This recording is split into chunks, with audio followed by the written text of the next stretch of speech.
Family is like a tree. Each member is a branch, each with its own shape, strength, and direction, but all connected by one root: love.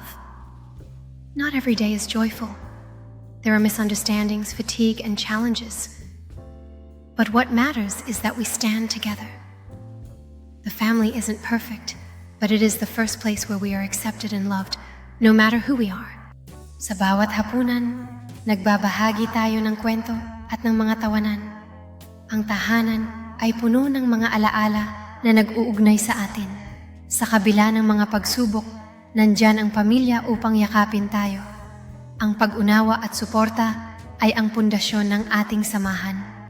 Kasama ng pamilya, ang bawat hakbang sa buhay ay puno ng kulay at saya. Ang mga espesyal na okasyon ay nagdadala ng ligaya at alaala na hindi malilimutan. Kahit na may mga pagsubok, ang pagmamahal ng pamilya ay nagiging sandigan natin upang patuloy na lumaban.